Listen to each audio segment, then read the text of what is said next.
Good afternoon, subscribers. I have just been reading an absolutely tip-top article in the Economics Today magazine, which I'm sure many of you subscribe to, and it is so appropriate for what I've been doing with my Year 13 A-level economists, and also so appropriate to a lecture that my students attended last year at the IEA conference, that I just thought I had to bring you some detail. If you want to read the article, then obviously do buy yourselves a subscription to the Economics Today.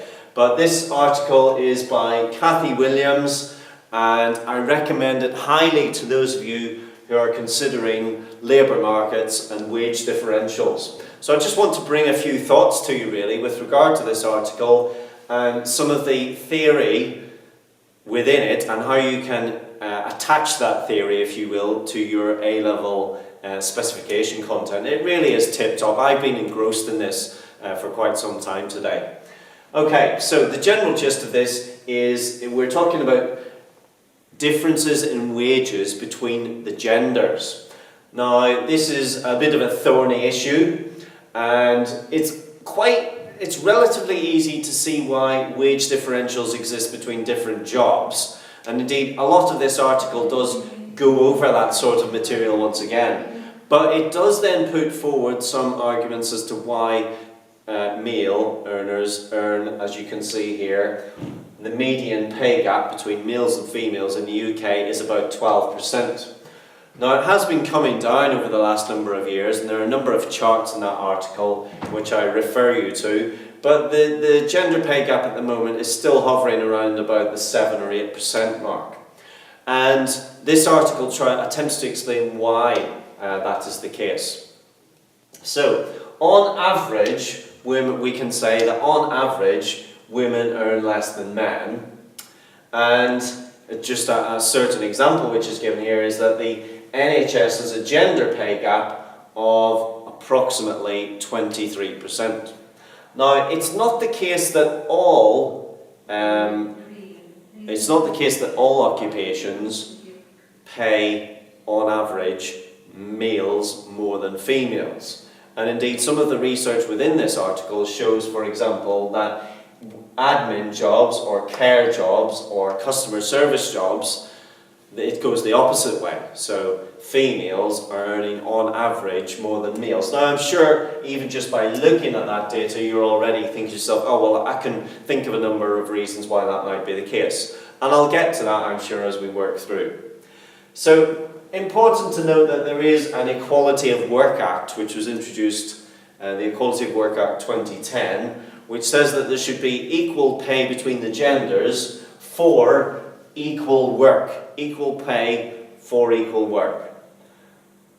However, we're still seeing within the labour market that there is some evidence of price discrimination, or if you will, wage discrimination. And so let's just go through maybe some of the causes, and these are probably more the traditional causes as to why this actually arises. So number one, employers are not homogeneous. They're not identical. We're not operating and we don't live in a perfectly competitive labour market. So employers price discriminate. And I've just put a little reference here to TE, and by that I mean transfer earnings. Now, those of you who know your labour market theory, you will know that the supply curve of labour is also indicative of this thing which we know as transfer earnings. In other words, the minimum payment required to bring a factor of production, which in this case is labour, into the marketplace. Now, very briefly, this is not, I've got other videos on this so you can check these out for yourselves, but obviously here we have equilibrium W star at Q star, but actually the first unit of labour there only requires this amount of monetary reward, a wage, but they're actually being paid this. So this is economic rent and this is their transfer earnings. So the transfer earnings is the bare minimum required to bring that labour into the marketplace.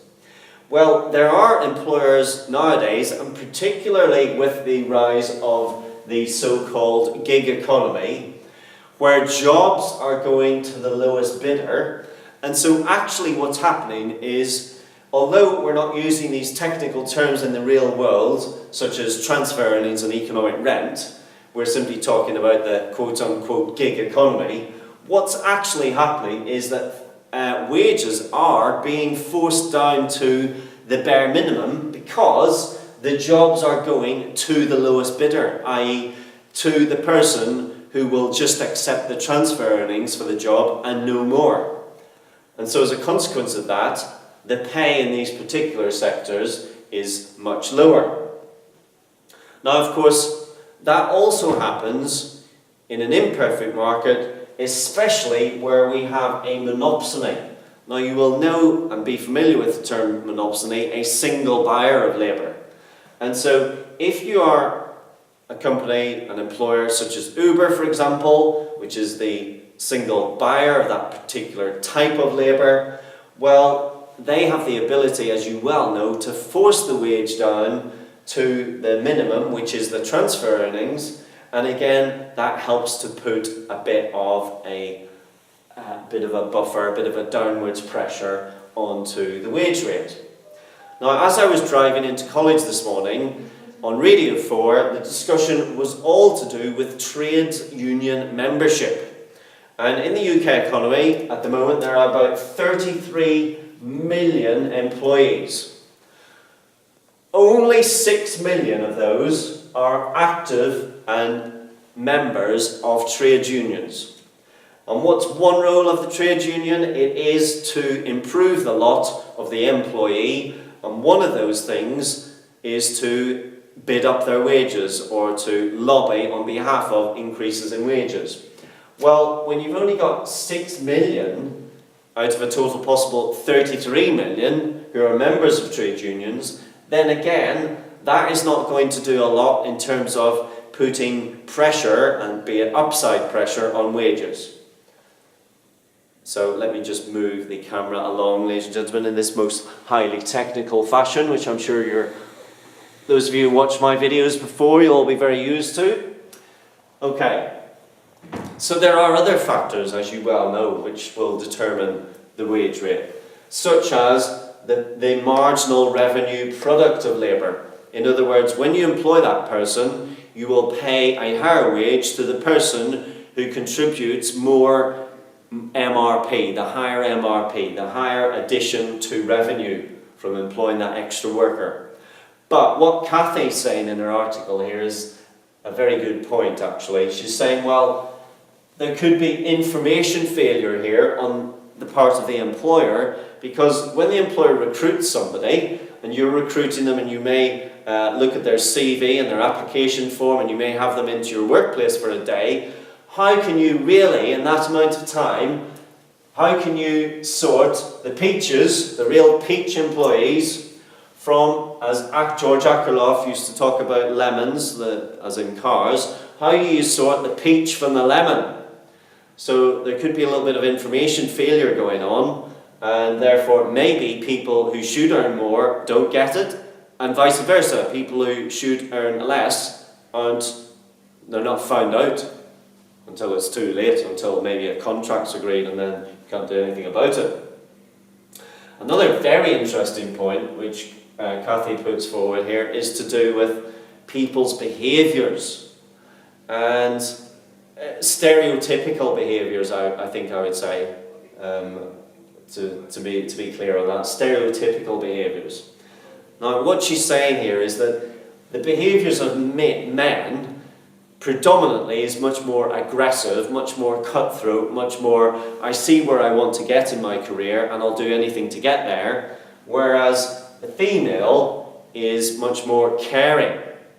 And as a consequence, the aggressive go-getter, where nobody will stand in his way, tends to get to the top and become the CEO of companies, whereas females, number one, they don't necessarily go in that direction, and I think if you look at the number of female CEOs in the FTSE 100, we can see very clearly that that's the case.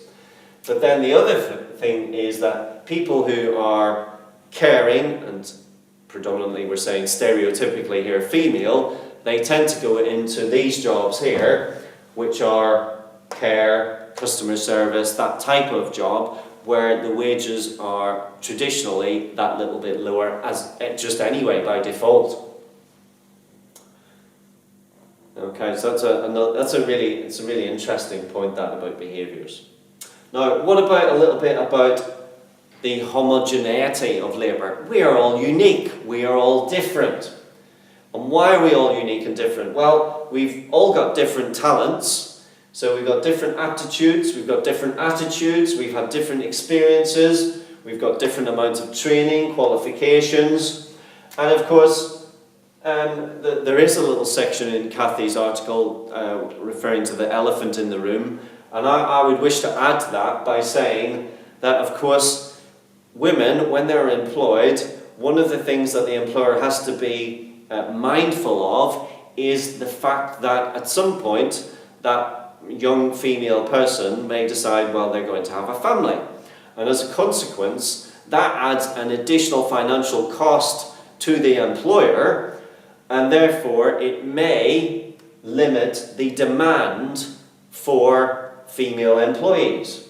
Now, of course, you're not allowed to discriminate in that respect, but I'm sure it does bear on the mind of an employer. And as we're saying that MRPL is also the same as the demand for labour, as you well know, then if the demand for labour is less, then the wage will be less as well. And we were lucky enough to hear from the John Locke Institute, who could speak much more eloquently and concisely about that particular fact than I can, but that's the general gist of it. And of course, another point to mention is that some people, and particularly those of you in the sixth form, you'll go to university not because all your friends are going, but because you've a real love of learning, you've a real love of your subject, and you want to get stuck into that subject. Well, that's not the case for everybody. And so if you decide to train and go to university and undertake further qualifications because it gives you a lot of utility and satisfaction, well, that then has an impact on the elasticity of supply of labour, whether or not you end up being in a very skilled occupation where the elasticity of supply of labour is very inelastic, or one for which the supply of labour is a lot less inelastic, more elastic. Now you can see, it's obvious, isn't it, that if that is the case, by default you will have wage inequality between certain occupations, simply because some require more or less training than others.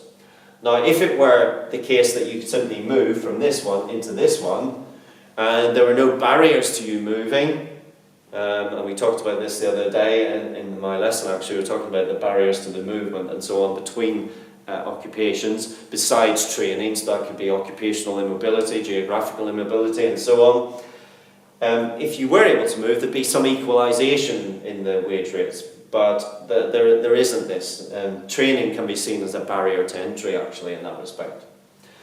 But again, it's not really it's explaining wage inequality and differences between occupations, but not necessarily between men and women, apart from maybe sort of the John Locke issue and this particular issue here about the different stereotypical behaviours. So what does Kathy have to say specifically about gender? Well, it's in this final column here, ladies and gentlemen. Let me just double check that you can see that final column. Okay. So the first thing is to do with occupation and the typical occupations which are being taken up by women. And we've mentioned that over here: admin, care, customer service. Traditionally, elastic in supply, not necessarily the high-skilled areas, and consequently the wage is lower. That's the first thing. Secondly, part-time versus full-time work. Women are more likely to be engaged in part-time work. So what, you may ask? Well, wages in part-time employment do not rise as fast as those in full-time employment. Fact. Thirdly, stereotypical behaviours. The aggressive dog-eat-dog world where the man is going to do everything that he can to get to this top, whereas maybe that's not so much the case for the female. And indeed, I know plenty of men who, I wouldn't dream of treading on somebody just to get where I wanted to get to.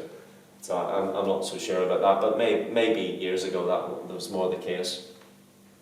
This is a very interesting one. Framing of the text for a job application.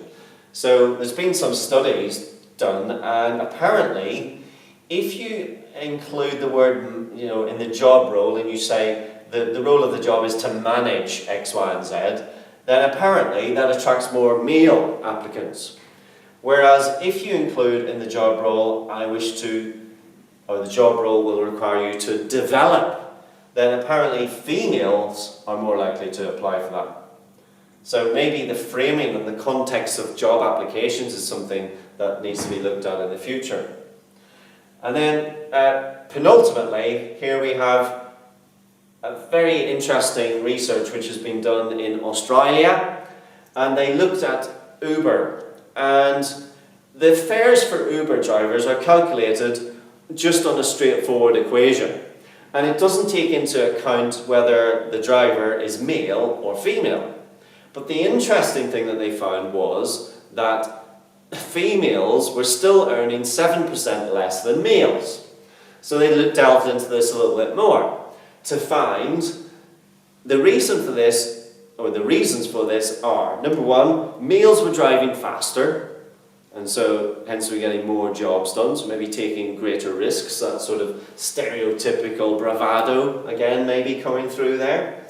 They were also more au fait with the quickest and the fastest routes. They were also willing to work more hours. So there are all sorts of reasons which lie behind this. So although it was gender blind, it was maybe to do with more of these facts here, that females, they wanted to stay at home a little bit more and they weren't willing to commit so much to the excessive working hours. And in this week of Work-Life Balance Week, how appropriate we should mention that. And this is really what Kathy refers to as the elephant in the room. Well, I would suggest maybe that the elephant in the room in the article is the fact that there's no reference made to what our friends at the John Locke Institute discussed when they were here, which was with regard to employment law and the costs, the additional costs that you have to ensure that you can cover should you employ a female rather than a male in terms of maternity, etc., etc. So it's a really fascinating area this, and one that I've really enjoyed reading today. So thank you to Kathy Williams for that. I hope that's been of interest. Bye for now.